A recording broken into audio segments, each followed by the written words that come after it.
Good evening, ladies. If you didn't watch my last video on Maple Finance, basically what I'm talking about is that I'm trying to find projects with high revenues, making a lot of money and returning those revenues to token holders ideally, or just making a lot of revenue, because that's what I think is really what people are looking for in crypto right now. They're kind of sick of speculation. Apart from meme coins, they want to invest in projects that are making a lot of money. So basically what you can do, you can go to DeFi Llama, see what tokens are making a lot of money that have low market caps, and then investigate those coins further. So that's exactly what I'm doing and sharing my research with you. So this is just a quick overview on Liquity. So I'm going to explain what Liquity offers, what it does, and how much money it's making, and whether it's a worthwhile investment in my opinion. So let's go through it. And if you didn't watch the video on Maple Finance, that's another interesting one that is also an ETH, doing a similar project or providing a similar service. So you can watch that video if you want as well. So let's talk about Liquity. Essentially what Liquity offers is interest-free loans. So if you want to get a loan, instead of paying an annual interest rate or this variable interest rate, you just pay a fee when you take out the loan, and then you have to pay back the loan at some point in the future. So it's just a one-time fee, borrowing fee for taking out a loan, which is really nice if you want interest-free loans. You don't need to be worrying about your interest or anything like that. And these loans are in their own token called LUSD, Liquity USD. The nice thing about this LUSD, the way that they've structured it to be always pegged to $1, is that number one, say for example the price of LUSD drops below $1, say it's worth 90 cents. You can buy it for 90 cents, and then you can redeem it on Liquidity's website for $1 worth of ETH. So you'll get that 10% arbitrage.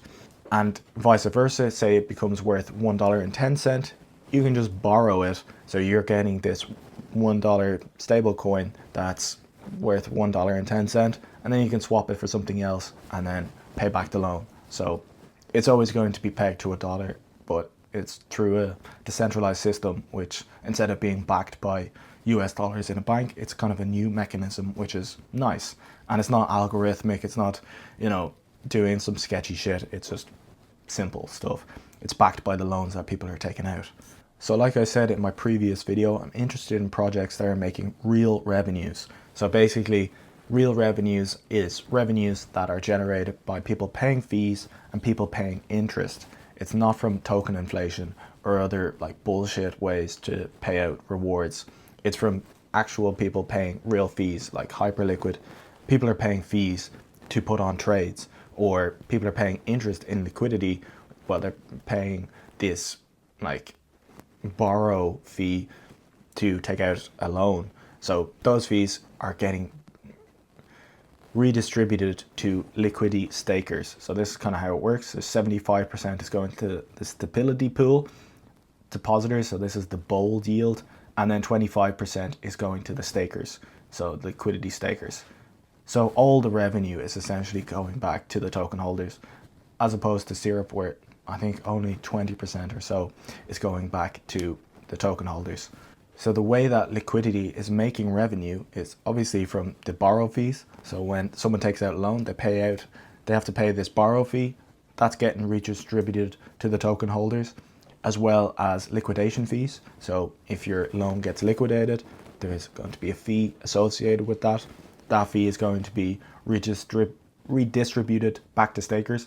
And the other way is from forks of the project. So there's been a number of successful forks of Liquity on different protocols. Probably the biggest one is Felix on Hyperliquid that you might have heard of. Asymmetry, another big fork of Liquity.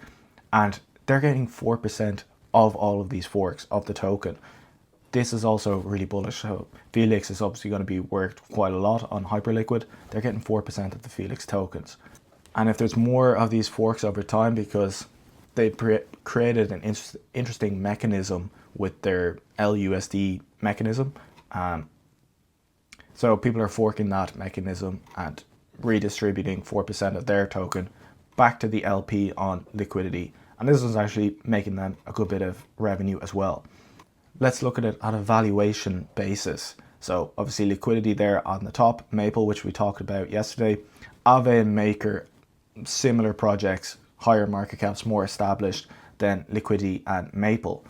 But looking at this, we can see Maple Finance first. TVL, it's actually about 2 billion now, a bit over 2 billion. Annualized revenue, 5 million. I think it's more like at least 12 million.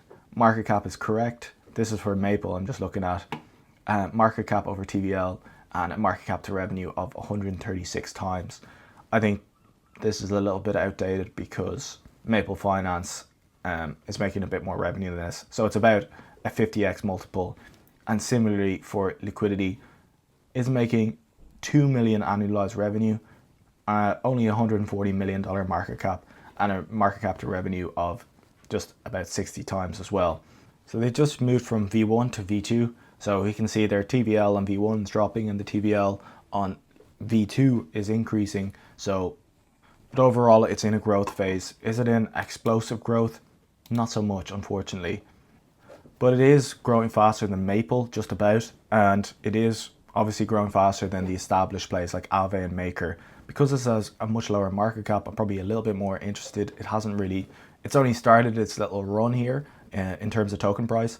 So it might be earlier in its growth phase than something like Maple. So I'd be a bit more interested in buying Liquity here than Maple personally. But still, it's not interesting enough of a project for me to invest in personally. But again, I don't think it's a terrible buy. It is making revenue. It is making real revenue. It is growing. TVL is growing. The product is good. People like it, etc., etc.